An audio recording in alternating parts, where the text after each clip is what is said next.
Hello students, welcome back again. मैं हूँ रितु और आपके साथ विज्ञान वर्ल्ड चैनल में लेके आई हूँ नेक्स्ट टॉपिक कंट्रोल। जो ये आपका नियंत्रण है, उन सबने वह चैप्टर हम हिंदी मीडियम में कर रहे हैं। तो जंतुओं में हार्मोन, तो मनुष्य में कौन कौन से हार्मोन हैं उनको हम करने जा रहे हैं।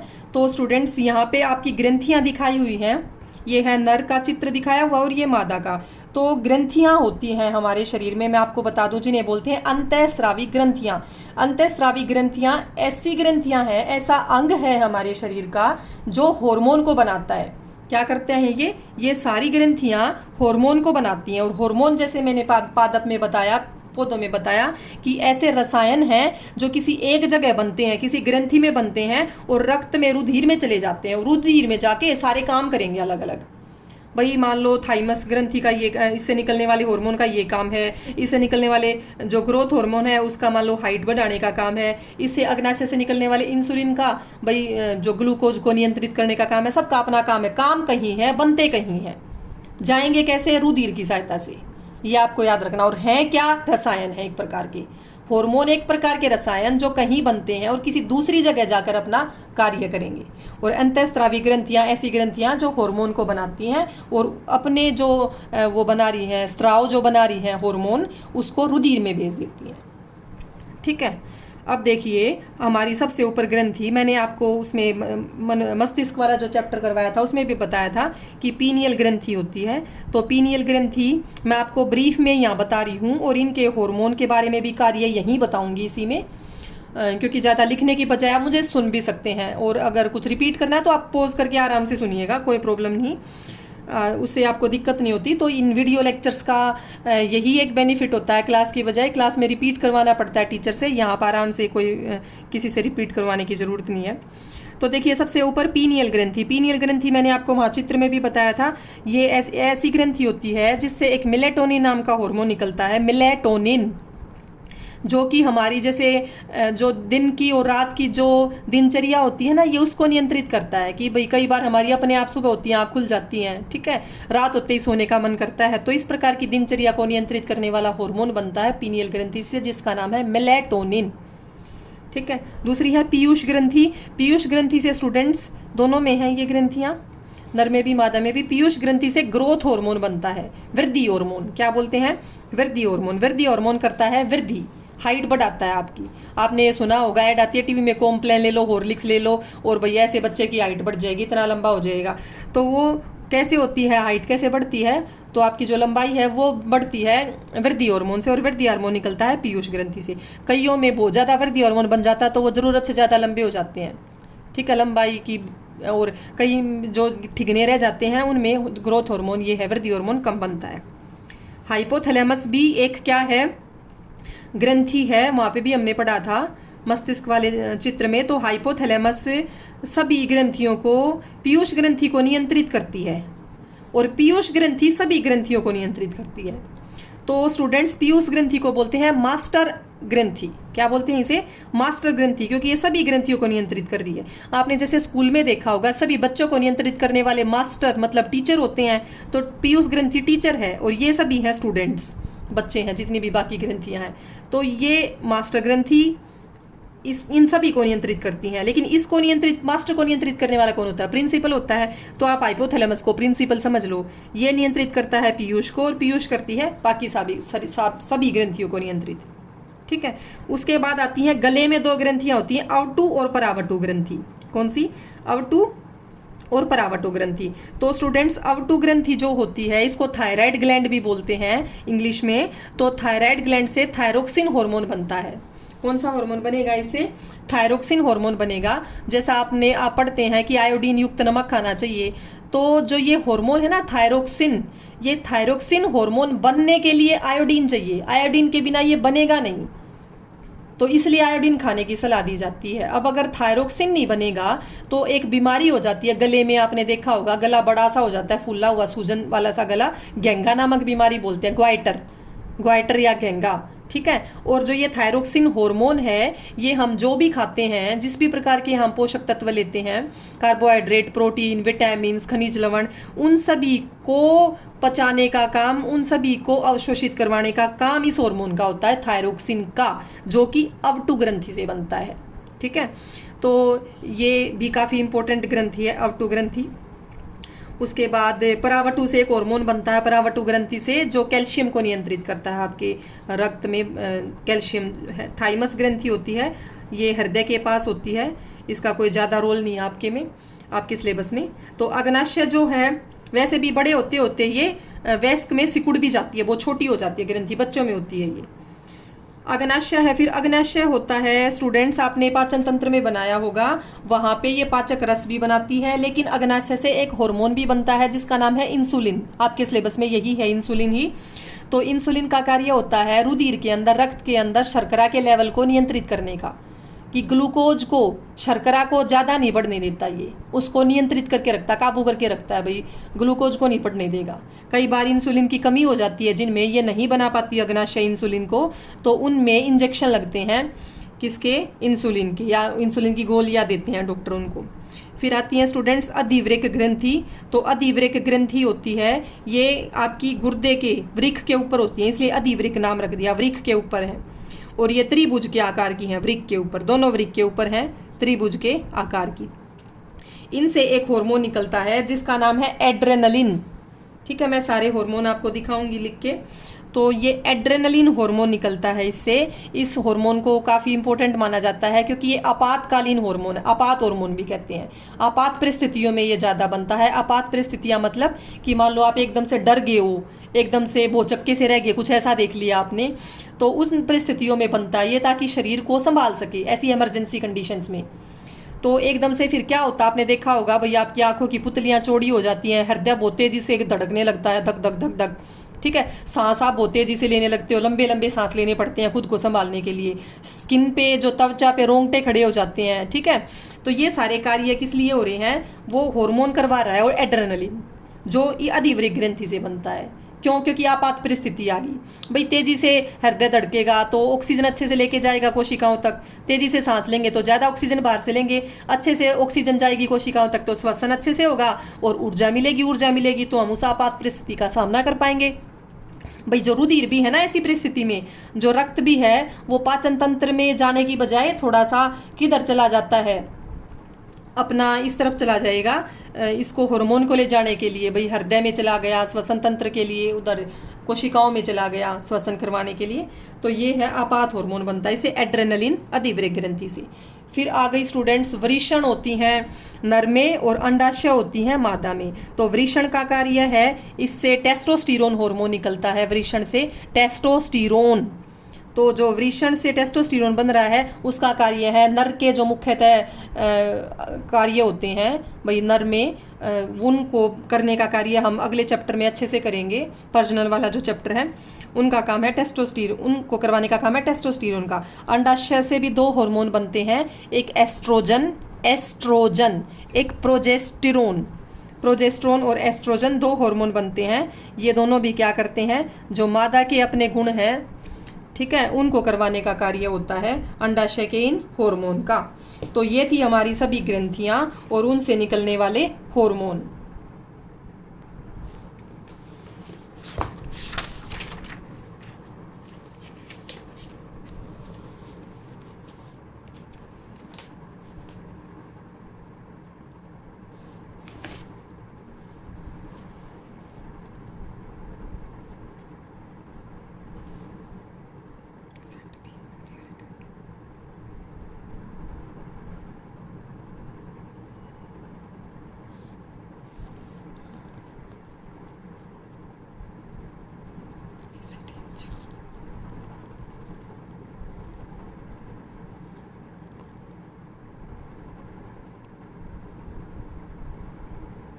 ये देखिए आप, ये ग्रंथियाँ दी हुई हैं, थायराइड, अग्नाशय और अधिवृक्क ग्रंथि और पीयूष ग्रंथि, ये चार यहाँ पे दी हुई हैं। इनसे निकलने वाले हार्मोन और उनके कार्य।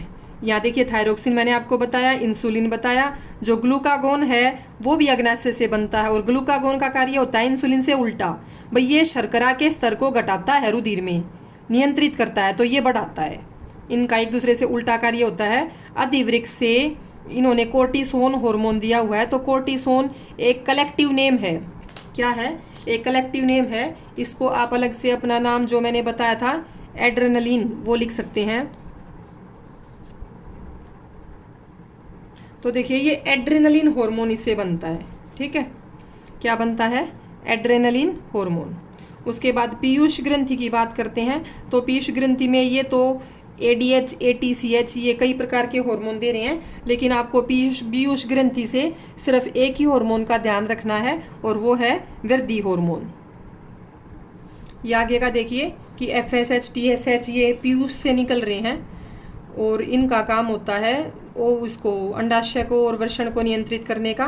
तो ये अंडाशय और वृषण से निकलने वाले हार्मोन एस्ट्रोजन और टेस्टोस्टेरोन दे दिए, इनके कार्य दे दिए। फिर पैराथायराइड से कैल्सिटोनिन जो मैंने बताया था कैल्शियम को नियंत्रित करता है। एड्रेनलिन हार्मोन इससे आपकी अधिवृक्क ग्रंथियों से, इन्होंने पीछे नहीं दिया था, यहाँ पे दे दिया है एड्रेनलिन। तो रक्तदाब, हृदय की धड़कन और इन सभी कार्यों को नियंत्रित करने का कार्य है एड्रेनलिन का। देखिए क्रियाकलाप दिया हुआ आपकी बुक में, तो यहाँ हार्मोन दे रखा है, यहाँ ग्रंथि और यहाँ कार्य लिख रखा है, तो कोई एक खाली छोड़ रखा होगा जिसको आपको भरना है। तो वृद्धि हार्मोन दे दिया, पीयूष ग्रंथि से निकलता है और सभी अंगों में वृद्धि करता है। फिर थायराइड ग्रंथि दे दी और कार्य दे दिया कि उपापचय कर रहा है वृद्धि के लिए। तो हार्मोन कौन सा होगा? यहाँ थायरोक्सिन होगा, थायरोक्सिन, ठीक है, थायरोक्सिन हार्मोन होगा। फिर इंसुलिन हार्मोन दे दिया, तो अंतःस्रावी ग्रंथि निधि अग्नाशय से निकलता है इंसुलिन। फिर टेस्टोस्टेरोन और वृषण दे दिया, वृषण से निकलने वाला टेस्टोस्टेरोन, तो उसका कार्य नहीं दिया। तो क्या कार्य करता है? टेस्टोस्टेरोन जो नर के जो मुख्य कार्य हैं उनको करने का कार्य करता है ये टेस्टोस्टेरोन आपका। जिस तरीके से नर लक्षण है, भाई मूंछ आ गई, दाढ़ी आ गई, तो उन सभी को करने का कार्य करेगा, मतलब नर लक्षण समझ लो आप, ये करवाता है टेस्टोस्टेरोन। फिर अंडाशय से निकलने वाला हार्मोन कौन सा होता है? अंडाशय से निकलता है एस्ट्रोजन। एक और आता है प्रोजेस्टेरोन, वो अगले चैप्टर में प्रजनन में कर लेंगे हम अच्छे से। एस्ट्रोजन अंडाशय से मादा लैंगिक अंगों का विकास, मासिक चक्र का नियमन एस्ट्रोजन करवाएगा। एड्रेनलिन एड्रेनल ग्रंथि से निकलता है, इसका मैंने बताया ही आपात हार्मोन है, आपात परिस्थितियों को नियंत्रित करता है, आपात परिस्थितियों को संभालता है ये। फिर मोचक हार्मोन है, मोचक हार्मोन कौन सा होता है? मोचक हार्मोन होते हैं जो इससे निकलते हैं आपके ये हाइपोथैलेमस से। कहाँ से निकलते हैं मोचक हार्मोन? हाइपोथैलेमस से निकलता है ये, हाइपोथैलेमस से। और मैंने बताया जो हाइपोथैलेमस है वो पिट्यूटरी ग्रंथि को नियंत्रित करता है। तो ये पीयूष ग्रंथि से जितने भी हार्मोन निकलेंगे ना उनके स्राव को प्रेरित करेगा ये मोचक हार्मोन, ये बनता है हाइपोथैलेमस से। तो ये क्रियाकलाप था, ये हमने सारा ही हो गया हमारा ये चैप्टर। उसके बाद कुछ प्रश्न हैं, ये आपके प्रश्न दिए हुए हैं। सबसे पहला, जंतुओं में रासायनिक समन्वय कैसे होता है? ये मैंने बता दिया, हार्मोन के द्वारा होता है। आयोडीन युक्त नमक की सलाह क्यों दी जाती है? ये भी कर चुके हैं हम थायरोक्सिन वाले टॉपिक में। एड्रेनलिन रुधिर में स्रावित होता है, तो क्या क्या होता है? एड्रेनलिन से सारी आपात परिस्थितियाँ आएंगी, बताया मैंने, हृदय की धड़कन बढ़ जाएगी और ये सब। मधुमेह के रोग, मधुमेह होती है डायबिटीज़, शुगर की बीमारी, इसमें इंसुलिन का इंजेक्शन देकर क्यों सलाह दी जाती है? ताकि इंसुलिन शरीर में जो कम बनता है उसकी पूर्ति हो सके। उसके बाद स्टूडेंट्स ये कुछ अभ्यास के प्रश्न आते हैं। देखिए निम्नलिखित में से कौन सा पादप हार्मोन है? तो इनमें से साइटोकाइनिन पादप हार्मोन है, ये तीनों तो जंतु हार्मोन है। दो तंत्रिका कोशिका के मध्य खाली स्थान को सिनेप्स कहते हैं। एक्सोन, ध्रुमिका, वेग, ये तो अलग अलग हिस्से हैं। मस्तिष्क उत्तरदायी होता है सोचने के लिए भी, शरीर का संतुलन भी बनाता है, अर्ध स्पंदन सब कुछ करता है मस्तिष्क। तो उपरोक्त सभी आएगा। फिर अगला है, हमारे शरीर में ग्राही का क्या कार्य है? और ऐसी स्थिति पर विचार कीजिए जहाँ जो ग्राही हैं उचित प्रकार से कार्य नहीं कर रहे हो, तो क्या समस्याएं उत्पन्न हो सकती हैं? तो स्टूडेंट्स मैंने आपको बताया था कि हमारे शरीर में ग्राही की बात करें तो ग्राही बहुत सारे जो वो हैं हमारे ये अंग होते हैं, सेंस ऑर्गन्स जिन्हें बोलते हैं, ज्ञानेंद्रियां जिन्हें कहते हैं 5, उन सभी में होते हैं ग्राही। तो ग्राही उन सभी सूचनाओं को इकट्ठा करता है जो भी बाहर से मिलती हैं और उन्हें केंद्रीय तंत्रिका तंत्र तक भेज देता है। तो अगर स्टूडेंट्स ग्राही में कोई प्रॉब्लम आ जाए, वो अच्छे से कार्य ना करे, तो जो पर्यावरण में आसपास परिवर्तन हो रहे हैं हम उनको नहीं समझ पाएंगे तो दिमाग तक, मस्तिष्क तक मैसेज नहीं जाएगा और मस्तिष्क कोई क्रिया नहीं करेगा, ठीक है। उसके बाद अगला है तंत्रिका कोशिका न्यूरॉन की संरचना बनानी है और उसके कार्य का वर्णन करना है, जो हम ये कर चुके हैं। फिर छठा है पादप में प्रकाश अनुवर्तन किस प्रकार होता है, ये अच्छे से समझा चुकी हूँ। मेरुरज्जु आघात में किन संकेतों के आने में व्यवधान होगा, कि अगर मेरुरज्जु को कोई आघात हो गया तो जो प्रतिवर्ती क्रियाएं हैं वो नहीं होगी, उन्हीं में व्यवधान होगा, एकदम से जो हम कार्य करते हैं वो नहीं कर पाएंगे।